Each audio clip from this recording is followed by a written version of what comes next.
Good morning, everyone. Thank you so much for being here today. We sure appreciate it. My name is Donna Miller, and I'm the CEO and co-founder of Purse Power. Purse Power is working to help women use their massive purchasing power to drive positive change. We believe that if women, who make 80% of all purchasing decisions, would choose to buy from the companies that support women, and we could create a funding stream in the process, we could shatter glass ceilings and change lives. We're in webinar format today, and we are taping the program. Videos for our shows are available on our website, pursepower.com, under the Let's Share the Journey tab. And we've done about 90 episodes through the pandemic. And we've got major national leaders and wonderful content from people just like Mary on the site. So I hope you check it out. Okay, let's see here. Now I'm going to go ahead and introduce Mary. Mary, thank you so much for being here. I sure appreciate it. Thanks, Donna. Yeah, thanks for the opportunity. We're going to learn a lot. All right. Mary is a passionate product marketing leader with experience launching new products, positioning products for growth, and creating go-to-market strategies. And I really want to learn all about this, that it spanned the entire organization. She also has experience with analyst relations, as I understand. Yep. Okay. At LumApps, she markets products to global enterprises that create a more effective way to communicate and collaborate with all employees through their employee experience program. And I know that that is super important in this day and age, particularly through the pandemic. We're really having to keep our employees engaged. So that's an important thing to know about. She works with HR and chief communications officers to help reduce silos of information within their businesses through personalized communications. And she's an advocate for women in tech. Yay! Glad to hear it. And involved in mentoring new team members, running the Women's Initiative, and contributing to the quarterly book club. So you may want to tell us more about that. Okay. Very good. Okay, to start, we want to get to know you. So could you please share your personal and professional journey that led you to where you are today? Yeah, so I'll start off by saying I'm a born and bred, proud Oklahoman living in Austin, Texas, and my dad's on the call, so I'm not going to throw up the horns. We're not UT fans here. But I started my career in software. So I've been in the software world for almost a decade. So probably a lot of what I'll talk about comes from that perspective, right? We're talking about technology. I particularly work in B2B, business to business, not business to consumer. So a lot of just my experience is shaping that software world. So I've worked on all sides of what I would call the end-to-end software life cycle. I've worked in sales, I've worked in implementation, and now I work in marketing. So basically getting people to buy my software, driving leads, selling it, and then implementing it. At my current company, LumApps, I started 5 years ago, and I was a sales engineer, which that is, if I boil it down to most simplistic, almost like the Vanna White, right? It's like I'm demoing, I'm in the product.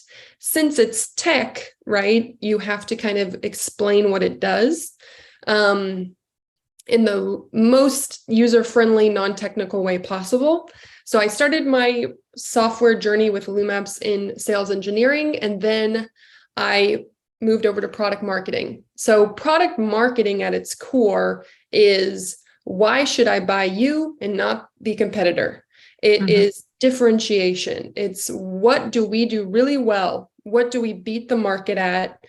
And back in the day, product marketing wasn't the name. It was probably more brand marketing. But particularly in software, the name is product marketing because, you know, the product is the tech, and you have to translate the tech into value differentiation. So a lot of what makes up my day-to-day is I strive to be the voice of the customer and the voice of the buyer and translate what our buyer is looking for to our product team so that they can develop the product to match the requirements. I think of myself as like, I'm behind the messaging, right? The homepage and what gets you to reach out and learn more.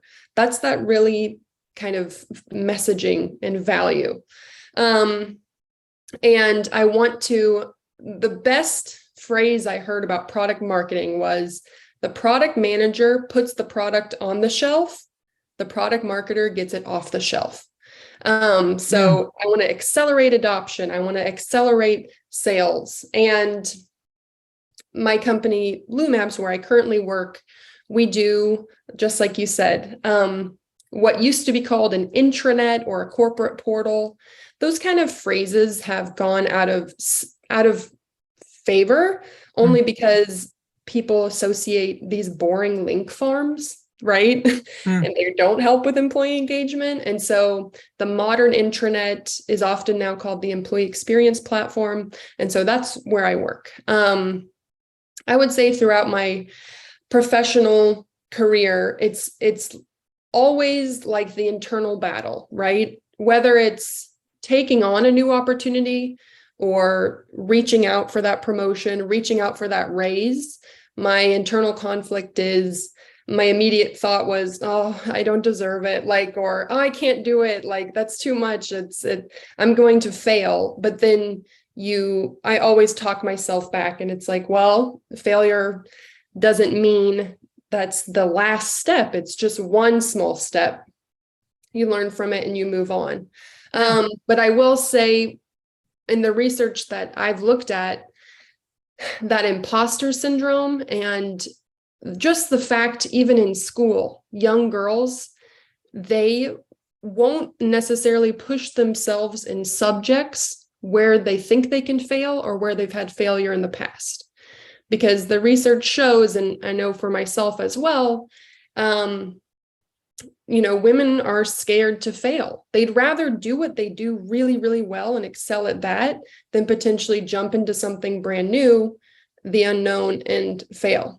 And whereas the research is showing that men, they might think, oh yeah, I'm going to be great at that. What's the big deal? I'm going to jump in. Women tend to be a little more hesitant. So I would say I always kind of have that internal battle going on with any new project of like, ooh, feels really scary. I don't think I can do this. I don't have the experience, but I'm always pushing myself to just say yes, right? Take the opportunity, challenge myself. And I think a lot of that confidence does come from the way I was raised. And I've always had a lot of people believe in me, and it helps to believe in myself along the way. Yeah, very good. That's a good reminder. It really is. Even at various points in our career, we still face that. So thank you for bringing that up. That's perfect. Okay, so I really want to know about your top learnings on new products, positioning them for growth, and creating go-to-market strategies in particular. So we've got experienced entrepreneurs online. They've produced and implemented many products in the marketplace, but let's figure out what the best practices are. How do you do this well? Yeah. I think it all comes down to knowing your buyer, right? Who is my buyer? Because we want more of those. So and there's so much that you can do, and there's so many tools you can buy, right? To learn who is my buyer, at which stage of the funnel are they buying? Are they reaching out for more? Do they spend a lot of time on LinkedIn, or are they spending a lot of time on Facebook? But knowing your buyer and creating that repeatable sales process, that's key. And so there are a bunch of different product and go-to-marketing frameworks and matrices that you can say, okay, the product that I'm launching, is it new and innovative? Does it help me win new customers? Am I matching the market, right? Is this just kind of baseline, or am I keeping existing customers? And then depending on where your product falls in that framework, it helps you decide how you want to market it. For your new and innovative products, we're talking about, and again, I come from the software world, but for your new and innovative products, you're thinking a press release, you're thinking a webinar, you're thinking we need a new website page. Whereas if I'm keeping current customers, if the product I'm launching is just matching the market, or it's just keeping current customers, then no need for a press release, right? It's mostly could be an email. It could be what we call an in-app guide. So a little pop-up when you use the software that says, did you see this, new feature? More subtle. So when it comes to launching new products or positioning products for growth, you have to first know your buyer. And then you have to look at the product you're launching and saying, okay, how much of an impact does this product make on the market to our buyers? And that's how I know how I want to launch it, which launch strategy you want to do. Okay. Okay. So I'm going to throw you for a loop here. Okay. With Chat GPT and things like that, and the research that we're doing on customers, I think that that's critical. And I think there may be some new ways of doing it, new tools. Any insights on that? Tell me about that. Yeah. Chat GPT, everyone wants it, right? Or they think they do. We want to learn how we can use it to the best of our ability. And it's a wonderful tool. AI in general. I mean, I use it for creating the first draft of blog post. I use it for creating the first draft of a press release, right? So when you're thinking about marketing and getting the word out about new and exciting strategies, new products, you can use ChatGPT. You just have to reframe it.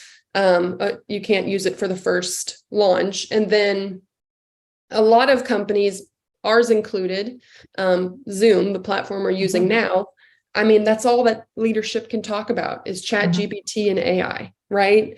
They dominate and have dominated our internal conversations for the last month. How can LumApps leverage ChatGPT, and what is our story, right? There's this major shift on the market. ChatGPT is here. AI is becoming commonplace every day. So what does LumApps have to say about it, and what is our point of view? And that's important, you know, for every company to a degree, right? If your customers are saying, hey, I heard about this thing, this ChatGPT, you need to have your story of, here's our point of view, here's how we either do or we don't integrate with it, how we think it can drive the market. And that goes for any kind of disruptive event. So yeah.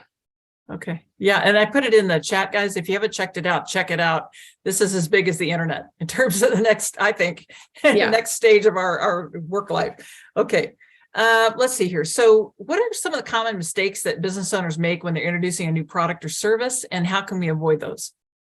It does kind of go back to knowing your buyer. There's nothing worse than you've prepared a product to go to market for months, maybe even a year, and it flops, right? You're not getting the views, the traction, the leads, the opportunities.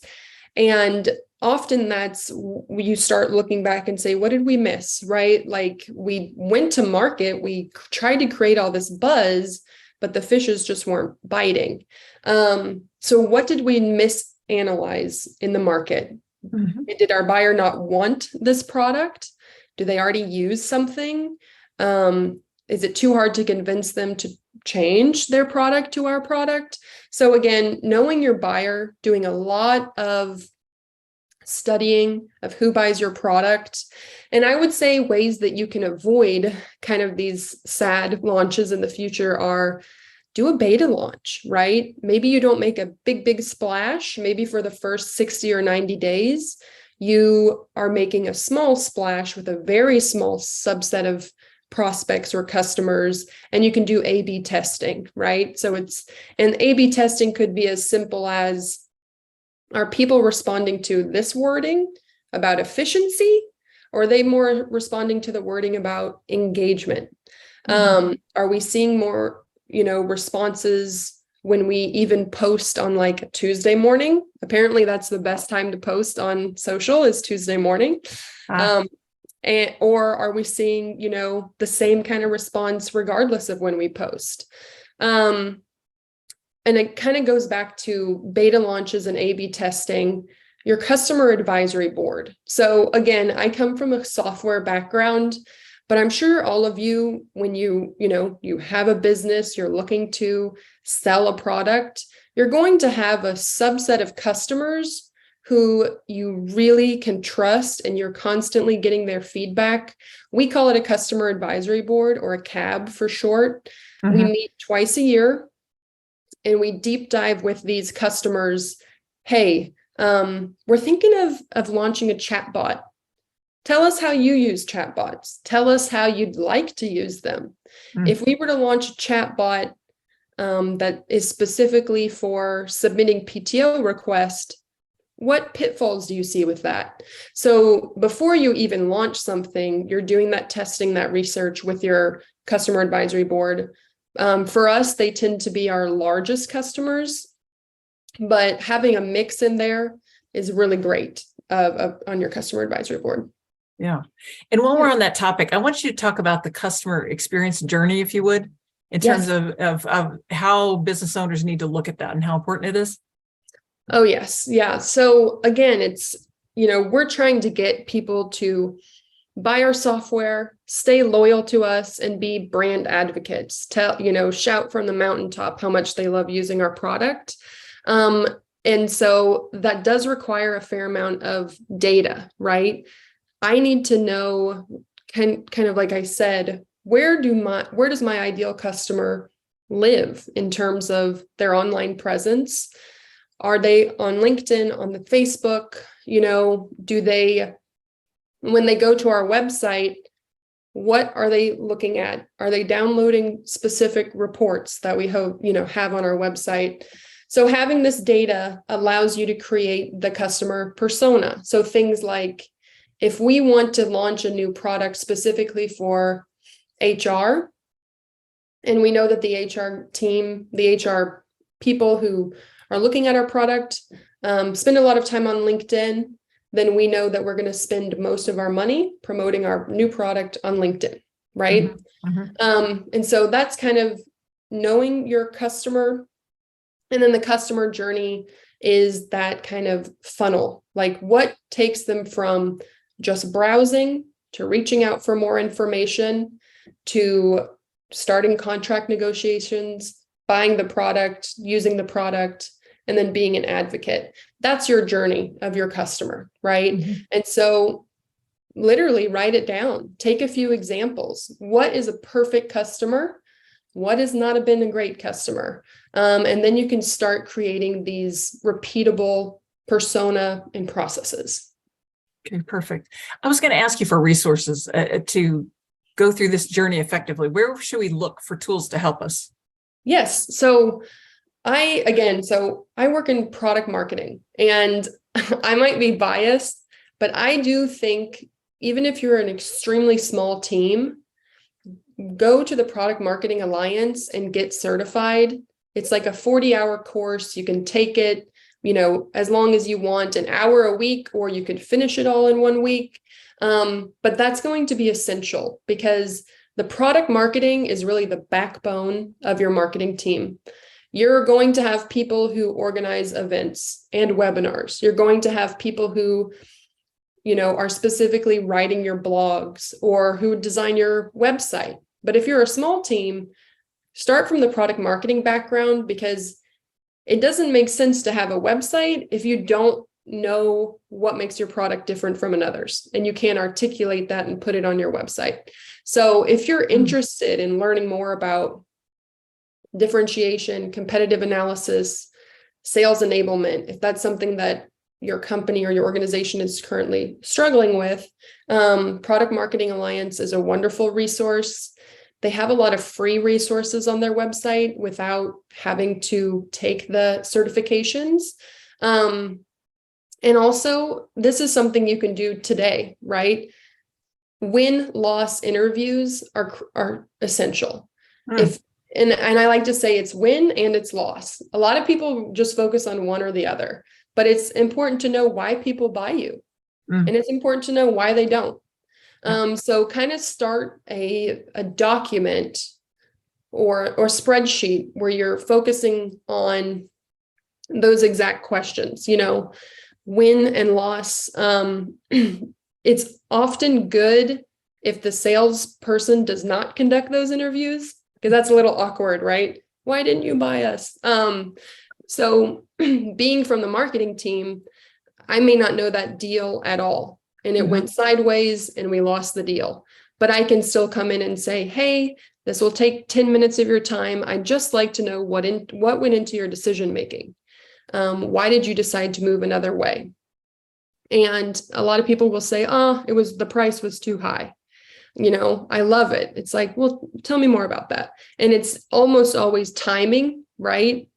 Or it's they went with a competitor, or they decided to do nothing. In a sales cycle, that's our biggest killer. Is it's easier for me to just keep doing what I'm doing and not buying a new product and not spending money somewhere else. So yeah, those without paying any money and getting any certification, your win-loss interviews, you can start today. Yeah, boy, that's a great thought. That is a great thought. I love it. All right, I'm going to transition to another topic here, okay? Because I know you guys are all about employee engagement, and that's so crucial today. Talk about that and why it is so important, particularly in a hybrid environment.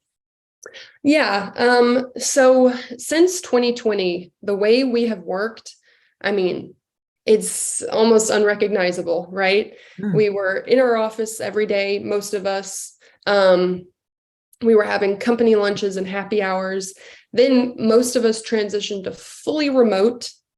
And the first 6 months to a year was all about matching productivity and leadership getting on board with people are working from home.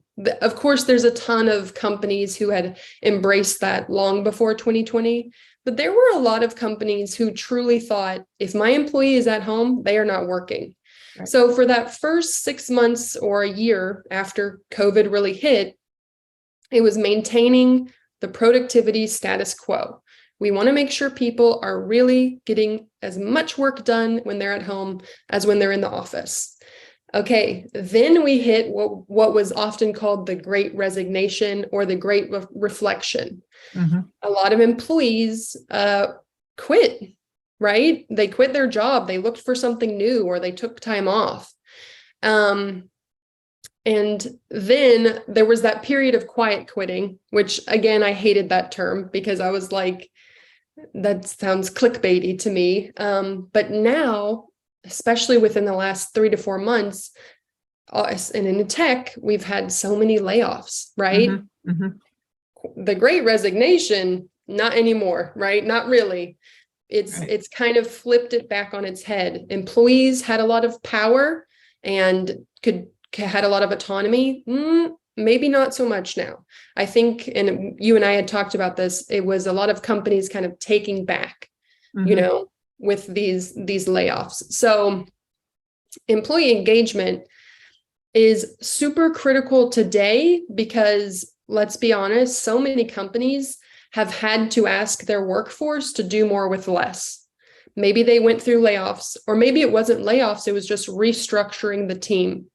And it was, okay, I know that, you may have been burned out from the pandemic and you're still working and you have all this tech to do your job because companies tend to buy tech when there's a problem, which, okay, but it's like, that means there's more passwords to learn, more technology to use. And it's like, you bought this health and well-being software, but how does it help my health and well-being when you're telling me I need to spend an hour in it a week and I can't remember my password? It's like you're adding more complexity. More tech often just adds more complexity.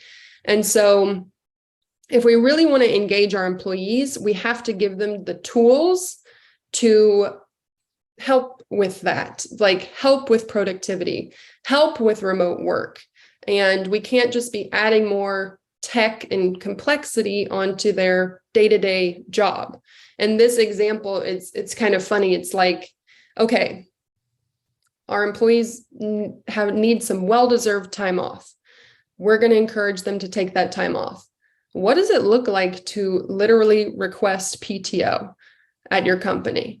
I know we work with a bunch of large companies like Dish Networking, the cable company. And oftentimes the process for taking time off in itself can take 20 minutes, right? You're logging into the system. You can't remember your password.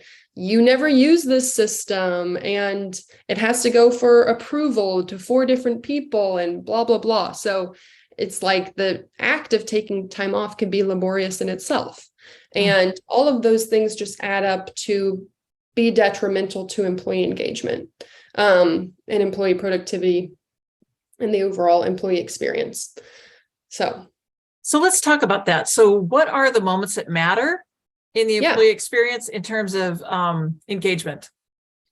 Yeah. So we kind of talked about the customer journey, right? And mapping out the customer journey and creating your customer personas and knowing your buyer. When it comes to the employee, you should have an employee journey map as well, right? What does it look like to be an employee at my company? Moments that matter are a mix of personal and professional, right? And they're very special. They don't happen every day. That's why they matter. Think about onboarding. Think about you're getting ready to go on maternity leave, or you're returning from paternity leave, or you are cross-boarded. You're now a manager. That carries its own onboarding and change as well.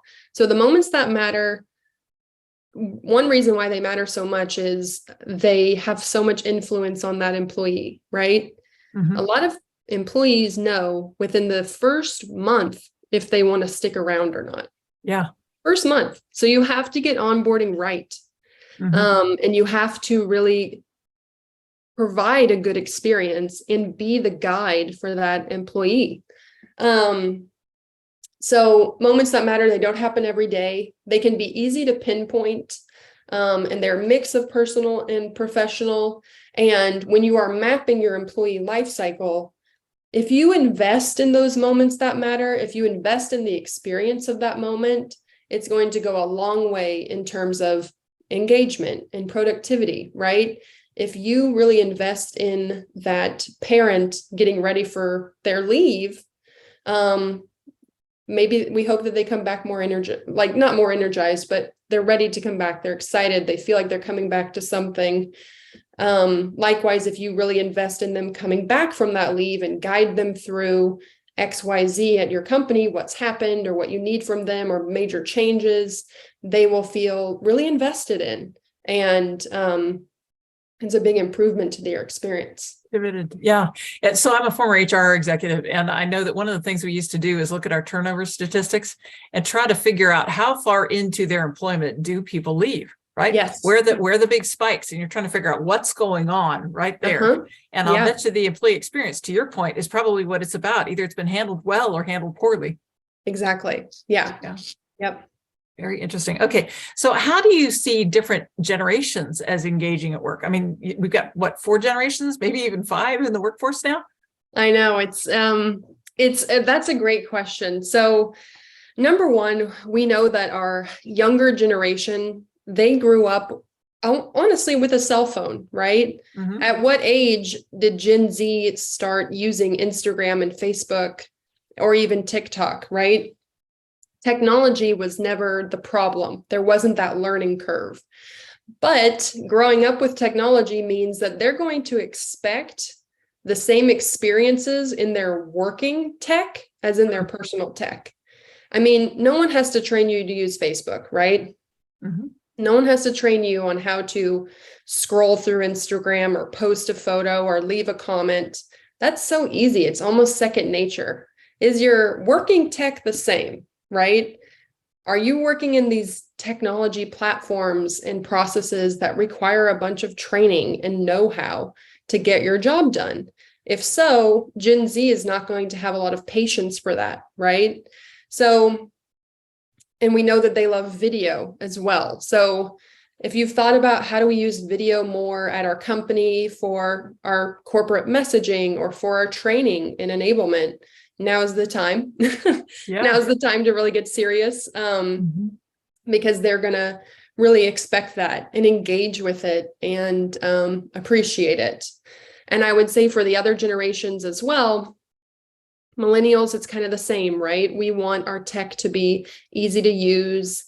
And a lot of the technology in this, I find this fascinating. So our buyer, our sales, our marketing has always attributed to the bottom line.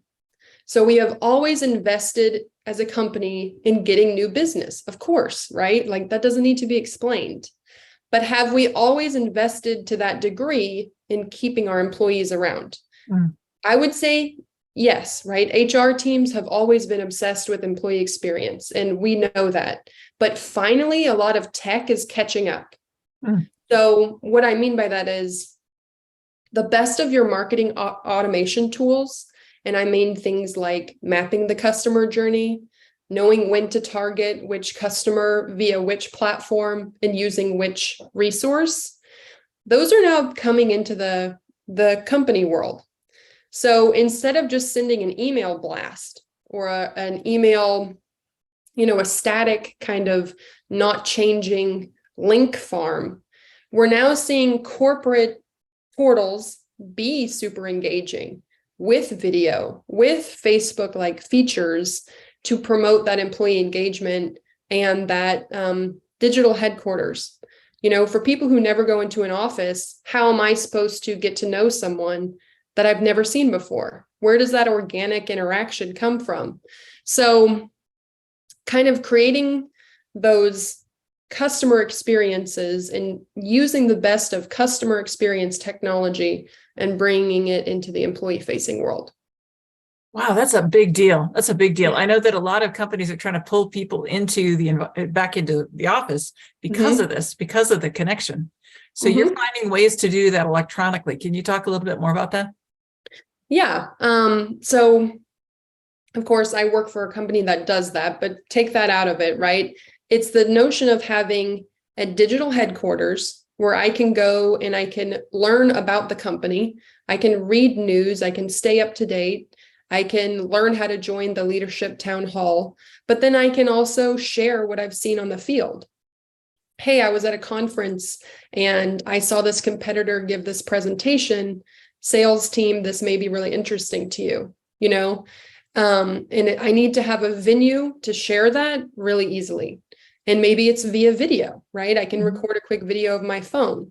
Maybe I work in retail and I take a picture of my setup, my kind of window, and I share it with a team that's based in Minnesota. I'm based in Texas. We shouldn't inhibit those experiences just because we aren't going into the office, right?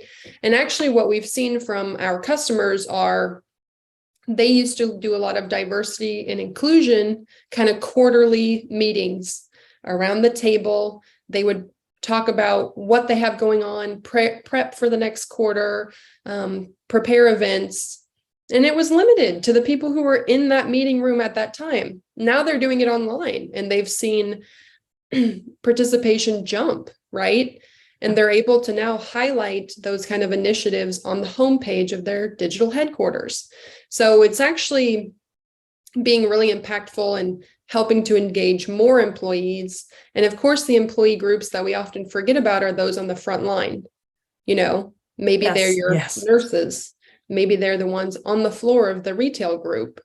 You have to give them the same experience that you give your corporate headquarter employees, the same tools, technology, and invitation to participate and share. That is a big deal. It's a big deal. My husband's a geologist and he's out on a boat in the middle of the ocean doing his work. And it's amazing how I think corporations think they're communicating and how it's actually landing with the frontline employees, Yep. Yep. Very good. That's really, really good. Okay. So what do you think the future of work looks like? I mean, given everything what are you thinking? Yeah.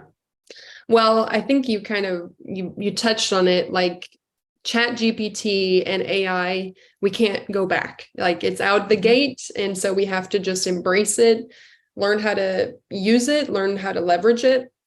And I would say a lot of companies are building a team called Digital Employee Experience, which I think is really, really cool. It's usually takes representatives from HR, IT, communications, and operations. Because when you think about it, an employee experience, I mean, that's everything. It's everything that I do in my workday. It's my relationships I have with my coworkers or with my management team. It's the technology and the tools that I use. It's milestones that I'm reaching. So this digital employee experience team tends to be a tiger team that looks at, again, that employee life cycle, optimizing those key moments that matter, optimizing technology tools, and also, so it's not traditional HR, it's not traditional IT or communications. It's really kind of putting all the best of those things together and creating, digital employee experience teams to tackle the future of work, because we want our employees to stay, be engaged, be productive. And I think when it comes to ChatGPT and AI in general, where that can really help is, to me, it's about the first level is finding things, right?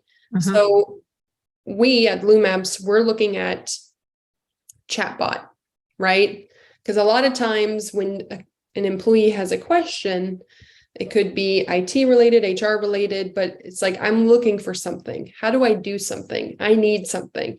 And so that chatbot needs to be kind of like your very smart search, right? Like your Google search, inside of your digital headquarters, interactive, coming back and forth. And it needs to suggest to you what to do next, right? It's not enough to say, how do I, submit an expense report. It needs to guide you through that entire process. And also with AI, recommendations. So again, how many times have you been on Amazon and it's like, it knows you, right? Oh, you're right. I do want to buy that. I never thought that, but since you showed me a picture, now I do. Those kind of recommendations shouldn't just live in Amazon. If you have a company of 10,000 employees, how are you ever going to, interact with people that you don't talk to every day or join groups? It's like really hard to get out of your bubble, right? So recommendations of, hey, Mary Melissa, you live in Austin, Texas, but based on your profile, I really think you would like to join this community women's initiative, or, mothers at LumApps or something like that. So the power of AI in terms of recommendations, I think, will be huge. And it shouldn't just be in the customer world. We should bring it into the employee world too. Wow. Absolutely. I hadn't even thought of that. That's great. That's great. If you guys haven't used ChatGPT, back to your point about recommendations, I mean, you can ask it a question and it will give you a couple paragraph answer, and you could say, blow it out in bullet points, give me the guidance about next steps, right? I mean, there's all kinds of things you could do. And what I hear you saying is you could do that internally. So use your own information. Yep. And we're noodling with this concept that the blank page is a little scary.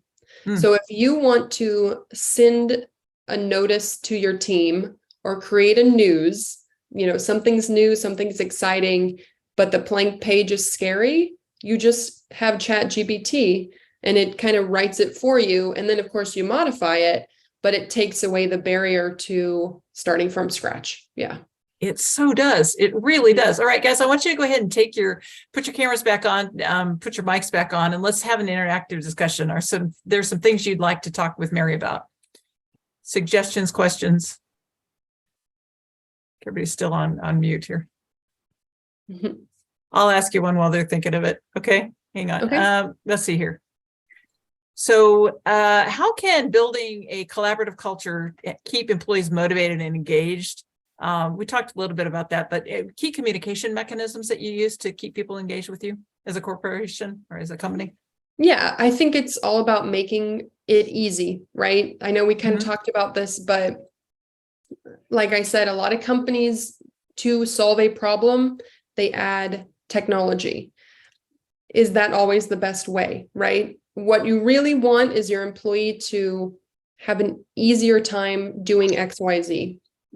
So when you want to keep people engaged, when you want to promote a collaborative culture, the technology that you use or the process has to be accessible and it has to be easy. It's hard to ask people to share when the sharing itself is really difficult, right? So that's where we go back to take a quick video of yourself on your phone. Hey, I was just at this conference. Here's what I learned. Boom, I share it to my team. That's easy. We're used to doing that in our personal lives. Bring it into the professional life.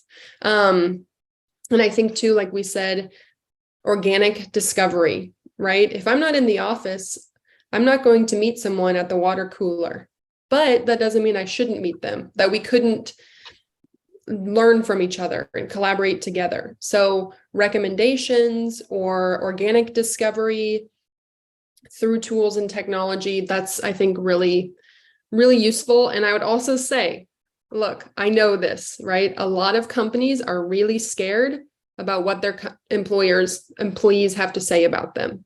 So we go to a lot of companies and we say, think about communities and how your employees can post and share. And a lot of companies go, no, I don't want that. I don't want that. I'm not ready for that. Sure. And I want to say they are already talking. They are already sharing, whether it's via text or maybe they have a Facebook group. Your employees are talking. They are sharing with each other. They have a group. So why not give them a sanctioned place to share? Right? At your company. Don't be scared of that bottom-up sharing. I know it is a little scary if it's not something that's happened before. But remember that shadow IT, that's what we call it, shadow IT, is probably already happening. Oh, that's so true. I mean, as an HR person, we used to want them talking internally before they went outside, right? Yeah. Get up here so we can deal with it. All right.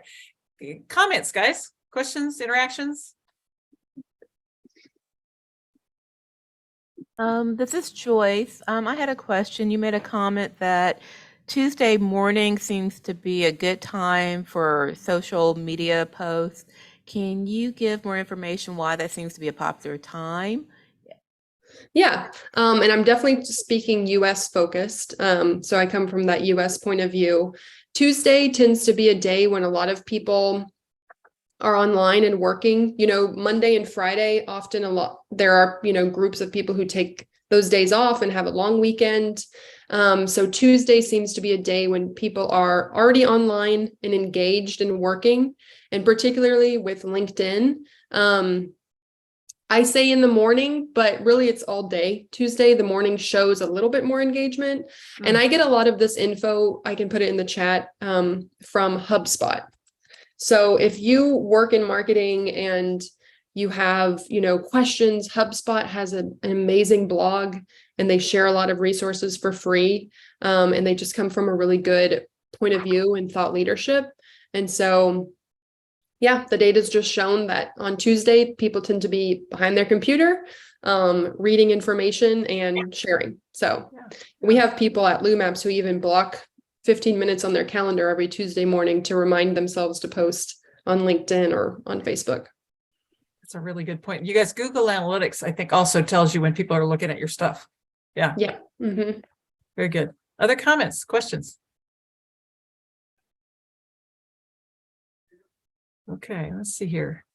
I would be interested in knowing, as people, guys, feel free to just put them in the chat or whatever if you're uncomfortable being on screen. But what are the most important takeaways you want us to have gotten from your time with us today? Yeah, I want to say that I do come from a background of software, and we do target mostly large enterprises, so above 1,000 employee companies. Mm-hmm. But it really doesn't matter the size of your organization or the industry that you're in.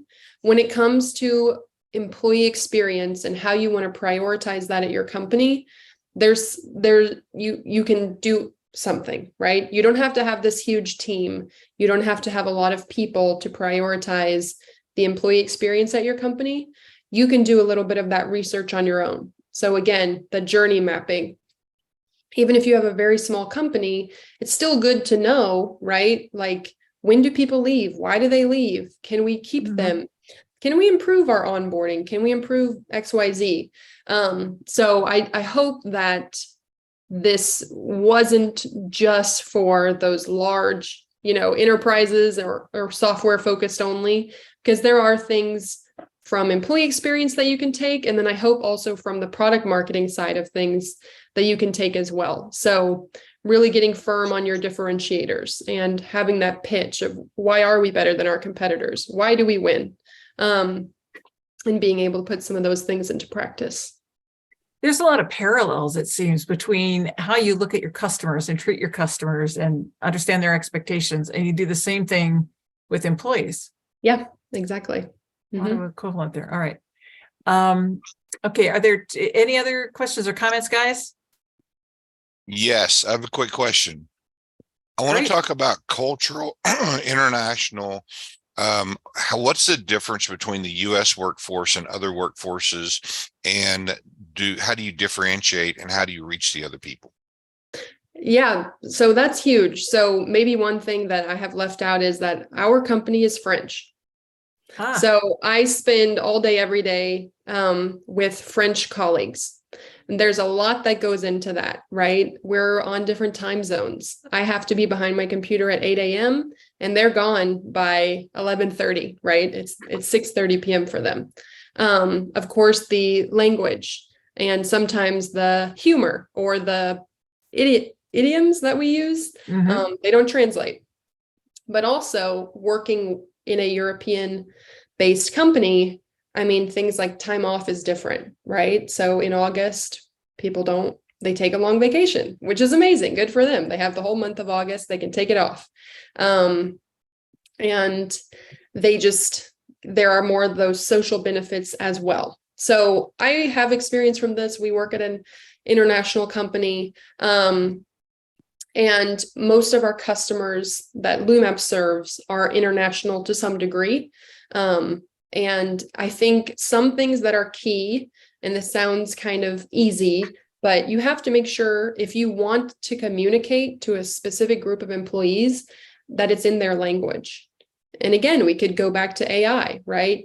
There are tools that automatically translate or automatically generate transcriptions if it's a video in that language. And when we talk about employee experience, that's not a great employee experience if your first language, is French and you're being asked to read and interact with things in English. So number one, when it comes to different cultures, different language barriers, have those embedded tools to automatically translate your communications. And number two, when it comes again to culture is, learn about their time off, their holidays, their structure. In August, it tends to be right in the middle of Q3. So it's like, we just know, hey, we're launching products before it or after it, right? Or we just we adapt to the culture that we're in. So I hope that answers your question. Well, I didn't know that there was a tool to do that. That makes perfect sense. If you tape a video, for example, that there's some translator. That's amazing. That's wonderful. Do you know the name of it? So Zoom actually does it. I don't know if you have to pay for it or not, but yeah, there is an ability to use Zoom transcriptions. And then with our tool, we provide automatic transcription, and then you just click a button and it translates it for you. How about that? That's amazing. Yeah. That's amazing. All right. Well, we're coming up on time here. So would you please talk to us about any actions you want us to take coming out of here? Yeah, I would say number one, schedule those win-loss interviews. If you work on the revenue side of the house in sales or in marketing, or if you work, in the customer side of the house, if your job has to do with new customer acquisition, make sure those win-loss interviews are scheduled. You need to know why you win and why you lose. If you work in the marketing side of the house, look at your tools and do you have the customer journey mapped out? Do you know when you're targeting the right audience via the right channels? If you work in the HR side of the house, do it for your employee base, right? Do you have your employee journey mapped out? Do you know what those key moments are? Those are things that any size team can start with. Very good. All right. How can people reach out to you if they have an interest in learning more about anything you said? Yeah, I would love to hear from anyone. So I'm on LinkedIn. I can put my LinkedIn in the chat, and I can also put my phone number in the chat. But yeah, I would love to hear from you. I am really passionate about product marketing. I think I found the perfect job for me. I love everything about it. So if it's something you're interested in learning more, I would love to talk to you. And I am passionate about employee experience too, and like the company that I work in, the product we provide. So happy to talk more about that too. Excellent. Excellent. Well, this has been amazing. I really appreciate it. I learned a lot. I am going to be reaching out to you. So I appreciate you being here. Any final thoughts by you or anyone else? Not from me. I would say there is, oh yes, let me give you my email address. There is another podcast series. So again, if you are super interested in product marketing, there is a Women of Product Marketing podcast series where they're just doing these 30-minute interviews of women who work in product marketing and getting their feedback and their insight. So it could be a good place to start too. Absolutely. Thank you. Thank you. We want to support all the women we possibly can. Yeah. Okay.